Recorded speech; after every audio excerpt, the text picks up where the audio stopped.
Hope everybody's doing well, blessed, and enjoying family. As always, muchas gracias to everyone for everyone's words, wishes, prayers, and the love and support you guys extend my way. Thank you. Well, getting right into the story on hand today. Today, I want to touch on the certain circumstances that, as a camarada, you get put on or in, by Billy's, right? For example, those that don't know us, a campulero, we have no right to refuse. What I mean, when a pili requests something, you can't really deny it, right? They will come at you with respect, whatever, but if you know the outcome, right? But anyways, today I want to touch on a couple camaradas. There was a lot involved, but I just want to touch on two camaradas that I personally met, right? And know, cause well, you guys know. And basically, it's gonna circle around Spider from Cantaranas and the funny ex Pili Perico from Norwalk, right? And the two camaradas, they're from Picorivera. But anyways, we're in Pelican Bay, and at the time,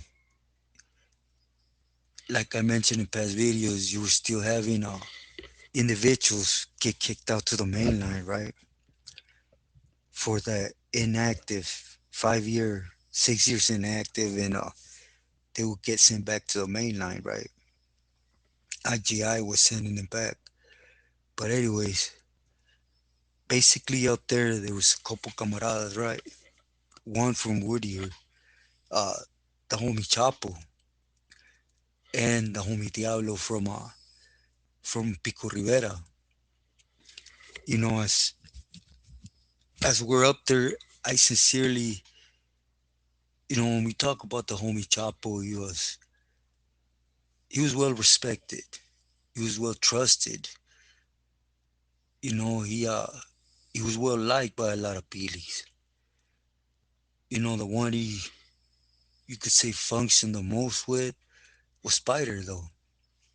You know, he basically, I don't know how he went between the cracks, right, on IGI, but regardless, they gave him that inactive thing and they sent him back to the linea to be more sincere, Calipad, right? And he had things to do, and it went beyond prison. You him and Diablo clicked up so good they had plans of getting Spider out there when it came to Pico Rivera, right? Their hood, help him get in, and basically built a foundation in Pico Rivera with the homies, right? And you know, it was tricky, right? Because at the time, well, I'll just say it like this: Diablo was going to eventually parole, right? From the Bay, stayed behind. Chapo got kicked back out because he had some more time to do. Diablo was going to end up paroling from the shoe, right? So, of course, him being liked too and respected, he had numerous of responsibilities when he got out. You guys know, like taking on my pills here, messages. The typical thing when you're in the shoe, right? As a trusted camarada that's gonna have some wiggle room to get out, right? And anyways, time would go by and Diallo would eventually parole, and they would start doing a little footwork, right? You know, they would build a stronghold when it came to basically a ramfla for Spider, and Spider was receiving, and you know they were doing their thing. As you will see, he's building up crews, and you know, when it came to Jale, for a lot of reasons, Chapo had families. I'm not gonna say with ties, but with friendships, right? When it came down in Mexico, again, the homie was doing his as he should as a camarada, right? And a big issue uprose when it came to where he was at. For example, he was doing his thing with Spider, and Pat Calipat was already taken, so he felt he was above asking for a seat. But when it came to you're hitting on the yard, kaite, break bread, right? He felt he didn't need to. So little issues like this stop uprising in you. If you're a good homie with well clecha, you should, these little things should not uprise because it become headaches, right? At least when there's people still back there in the shoe hearing them, that you're representing them on the yard, right? Nevertheless, the big issue you could say happened with Chapo when Diallo was already out there was they were doing their thing, and Perico and yes, Cisco from La Puente. You see, there's a lot of people that talk about it, and in reality, they're just on here on YouTube speaking on what's on the internet, right? Because everyone speaks about Yaco and Perico and Cisco, right, and the Puente issue. But you could tell because they're not aware of what really went on behind the scenes, right? If you were up there in the Bay, you were hearing of how these two individuals, Perico mainly, right, were encroaching on other members, numerous of members. Just to say a few, like example on this one, Spider, right, from Cantaranas, they stepped in his toes and pushed him aside. Also with 38 and Popeye, basically they were there trying to take control too. You know, of course they didn't flare out as you seen with Yako, right? Because they had a big pushback, and mainly I believe it had to do with Cisco one in his neighborhood, right? And Yako not willing to allow him to. But anyways, you know, like I said, back there in the Bay, they had a homeboy, local crazy, that was with us, validated. That's how things were reaching back to us. And I remember when it came to Chapo, when he paroled, he didn't never forgot about Spider, right? But it's never the same, you know, from going, from being the main individual of receiving from Pico Rivera. Basically, he just started being kicked down out of respect. You see, as a Sureño, what would you do? We're taught that the Pili, well, I was taught that the Pili that's physically there with you, that's the Pili that has it all. Trumps any other Pili. His presence alone trumps another Pili. But, you know, you gotta be real careful as a camarada not to minimize a Pili either, or forget about him in this case.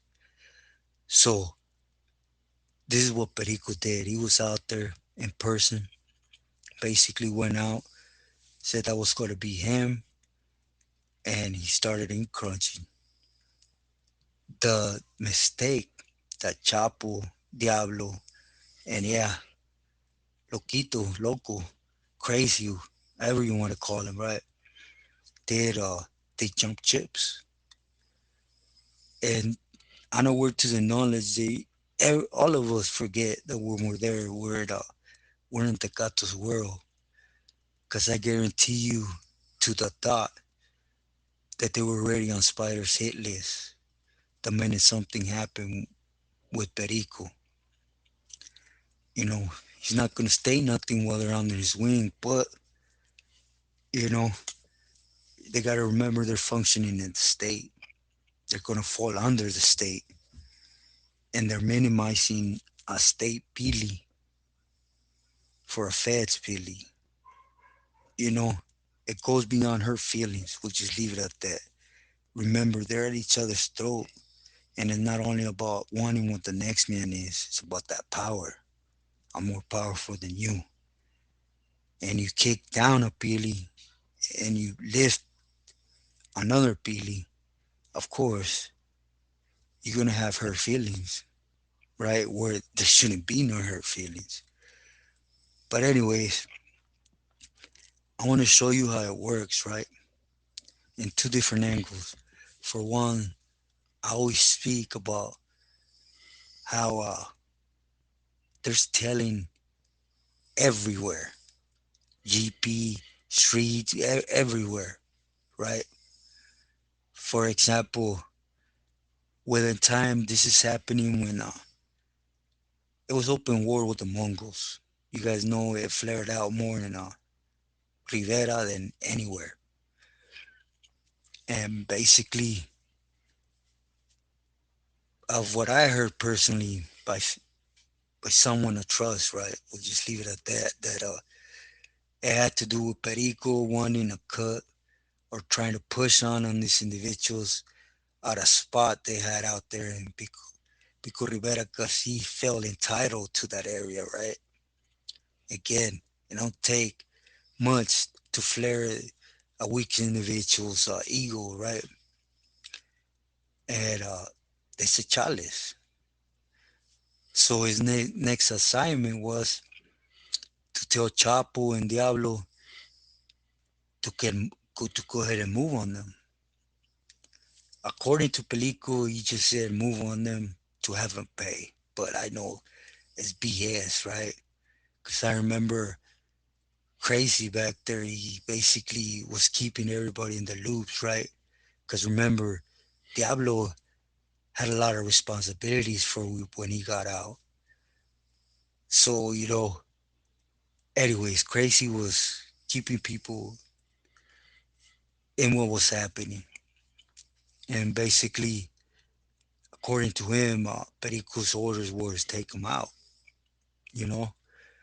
And it happened to the top. This, however it worked, Chapo would give that order. They would eventually go into the spot they had in Pico Rivera and they would take out three individuals from the bikers club. And at the moment they got away with it. You see, but again, be careful who you tell, or like in this case, be careful of having so many individuals in your business. You know, usually when you're doing something for a pili is for you and that pili to know. And trusted camaradas, if they're in the need to know, basically you back yourself up. It don't come from your boca, right? It comes from the angle above, which I believe it to be true. Knowing the scandalous stuff Perico was doing, I don't doubt it a minute, right? Nevertheless, the angle where people talk and the least people to know your business, right? The better. You see, the first was crazy. He did the okey doke up there, right? I don't understand why. He might have gotten tired. He might have foreseen what was happening in his neighborhood and he was a part of it and it was going to ricochet to him. Or I don't know. But basically, he went out on a ducket and in that walk, he told the Judas, I'm done. Take me out of here safely. Because in their paranoid mind, they think what they're walking out with the Judas, they're going to get speared or something. It's like, that's just fear speaking. That's how much of a cowards they are, to be sincere. You know. But anyways, the funny part is, they do the okey doke, when they're aware how Pelican Bay works. You see, you might be able to get pulled out the back door to PC up, but that same Huda that walked you to the PC side is the same Huda that's going to come back in the pot and inform everybody that you took that weenie walk. You know, it's how it works. So within the hour you walk, everybody knows. And for those that are aware of Pelican Bay, you might not know everybody that's back there. Those are facts. But when someone locks it up, everybody knows. You know, and that's real. But anyways, he'll be the first one. And I guess within months he went into that program. He did his thing, doing what it's called debriefing, telling, and he basically threw the squad and the Federicos on Chapo and Diablo on the streets, right? And he was the first one. The second one, I guess, was Diablo's homeboy on the street. I guess he got caught and he started talking.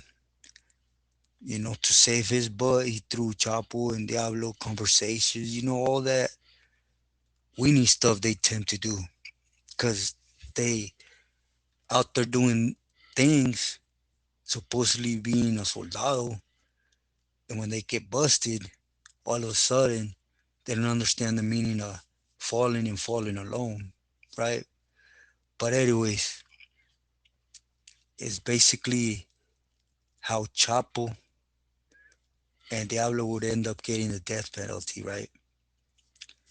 And well, that's to say the least. You know, they went through struggles in the county, but at the moment, Perico was still considered good.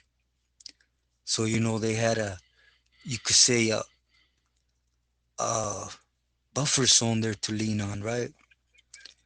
They would end up getting the death penalty. They would go and up there, they would be cool up until the point everything came out to flow, right? What I mean is, Perico was found to be a federal informant wearing wires. It is why he tried to say he did not give those orders, right? But everybody knows the shady stuff he was doing while supposedly working with the Federicos. So here's the kicker though, and what people tend to say, you know, when a Pili falls, you don't get dragged with them. Keep in mind, yes, I agree. Within time, regardless of what happened with Perico, or even if this came out, Spider wasn't going to leave it alone. They were going to have an issue coming. He was just going to figure out a way to do it to basically not throw heat on himself from being something that, according to the rules and guidelines, Chapo and Diablo did right. Nevertheless, when it came out that Perico was a federal informant, you know, was giving up his grandma and grandma's underpants, basically, there was no coming back for the Camaradas. Although there's people tending to say Pili falls, not everybody falls. Take his word for it, you know. As far as I know, a Pili falls, you're not trusted no more. You're not a trusted individual because you were strictly under a Pili and you have to bounce. Now tell me, was Chapo and Diablo strictly doing things for a Pili? Yes, the Pili was present. It's what we're taught to follow, at least in my times, right? So they didn't do nothing wrong per se. But then specifically, you're doing it for a Pili that snitched and that is untouchable. Oh, believe me, La M is going to touch those that were under that fool. There's no get back from them. Period. Point blank. And you guys know up in death row, the two brothers that were eager of showing their power, they would end up taking care of business. I don't know how the getting whacked and getting pushed to PC works in or worked in death row, but it happened, right? And it's that simple. You're a soldado obeying orders. Keep in mind, you're inside doing everything, and it's a real thin line from rules and regulations to keeping a peace with you, which both are career sentence to be over, as you're seeing right now. But in overall, I actually spoke with someone, and we'll just leave it at that, that I felt that Camaradas should be given a look into. They held strong, never snitched. When they were in the system, they did what they had to do. They got out, they did what they had to do, right? For a minute, everything was spiders. It wasn't their fault. Pelico showed up, and in Spider's eye and others, they had a service for Spider. One thing they teach you when you have a service, you to fight for it at all costs and with whoever. But they didn't. They just follow suit to Perico was out there, right? So they started minimizing Spider, not fully, but still minimizing them. And all that was coming to Perico. You know, was it their fault? This Perico weaned out and was working with the feds, gave up people. I'm not gonna say as much as that Enriquez dude, but he gave up a lot of people, right? And the homies not only sacrificed everything for La M, because at the end of the day they were doing it for carnales, period. But they would get the death penalty. That's it. You know, ya estuvo. They weren't gonna do nothing no more sitting in death row. So all that they fought for to climb up the ladder hit a dead end. And it ricochets that this fool was an informant. They get whacked and removed. And it's just that simple, everyone.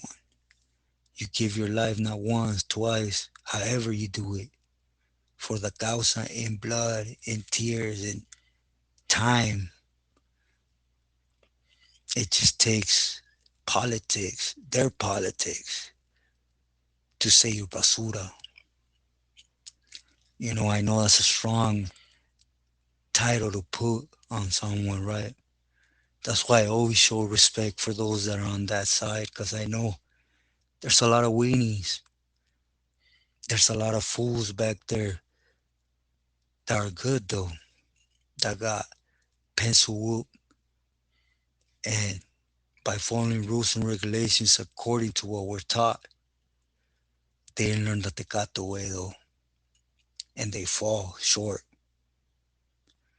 It's what happened with these camaradas. But I want to hear your thoughts. What would you do if you have a Pili in person telling you how things are going to get done? Are you going to go against and say, Chales? More so, are you willing to take that risk of the Pili falling? More so, snitching. Because look around, most of the cats that go sideways, they tell even on their kids. So, again, I'm not on here to speak poison. All I'm on here is to hopefully shine a light how politics work. Everything circle back around to follow their dope and to work against a camarada. And when I say camarada, Southsider, Rese, Campolero, camarada, however you want to put it, the ones that are going to feel the effect, it's always those underneath, the ones only shooting up their pain, power hungry. So, stay true to those that deserve it. If you're there already, again, buckle down, tie your shoes on, and boogie. But if you're in time to have done your thing, your share for your neighborhood, and you're able to go do something for yourself and family, stay true to yourself and loyal to your loved ones.